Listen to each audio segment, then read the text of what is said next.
यीशु मसीह के कीमती नाम में मैं आप सभी का अभिवादन करती हूँ और आज इस बाइबल स्टडी में जो इवेंचुअल मिनिस्ट्री की तरफ से मैं आप सबका स्वागत करती हूँ। You are watching Ebenson TV.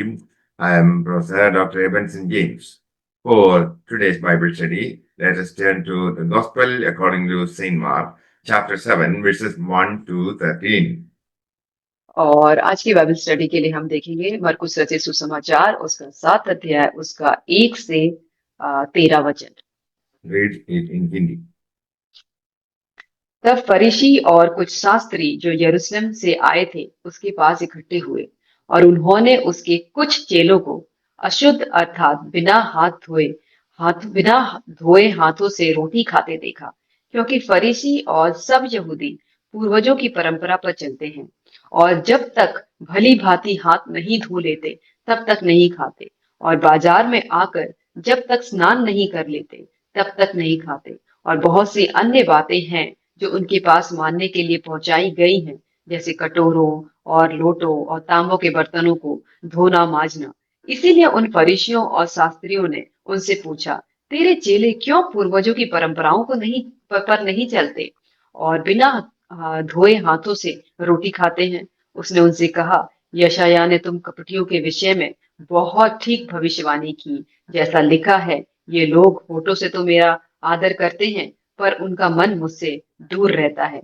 ये व्यर्थ मेरी उपासना करते हैं, क्योंकि मनुष्यों की आज्ञाओं को धर्म उपदेश करके सिखाते हैं।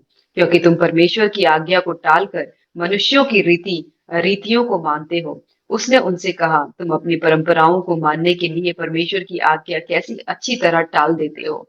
क्योंकि मूसा ने कहा है, अपने पिता और अपनी माता का आदर कर, और जो कोई पिता व माता को बुरा कहे वह अवश्य मार डाला जाए। परंतु तुम कहते हो कि यदि कोई अपने पिता व माता से कहे, जो कुछ तुझे मुझसे लाभ पहुंच सकता था वह कुर्बान अर्थात संकल्प हो चुका, तो तुम उसको उसके पिता व उसकी माता की कुछ सेवा करने नहीं देते। इस प्रकार तुम अपनी परंपराओं से जिन्हें तुमने ठहराया है परमेश्वर का वचन टाल देते हो और ऐसे ऐसे बहुत से काम करते हो।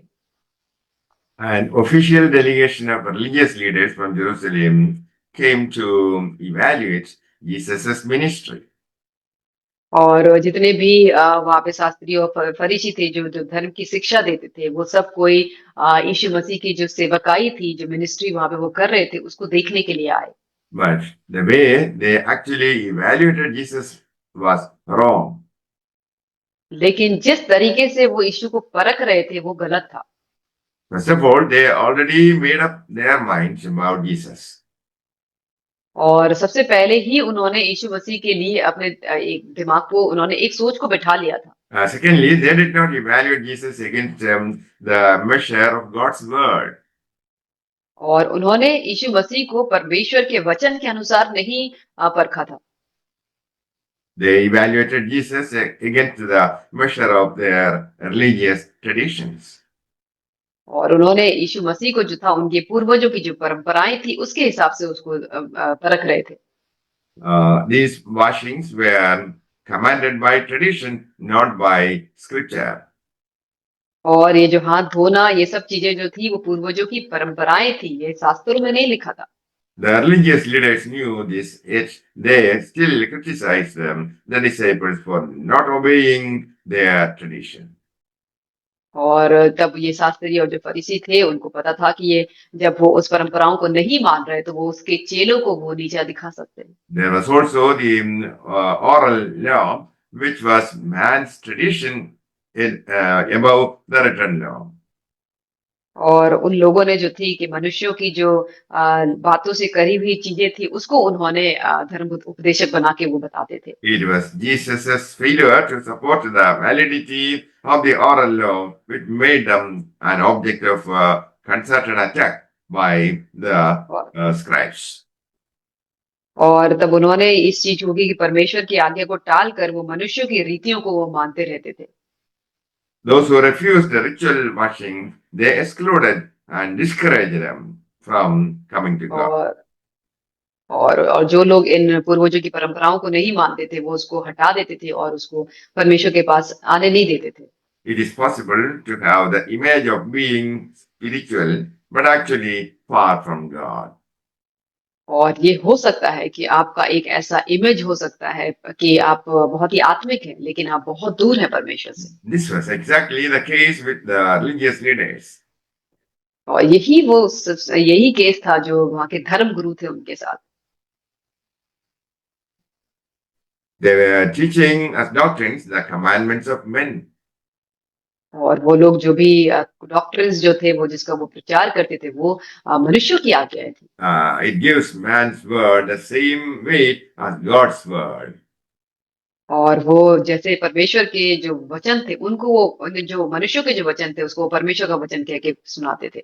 The religious hypocrites reject the commandment of God to keep their tradition.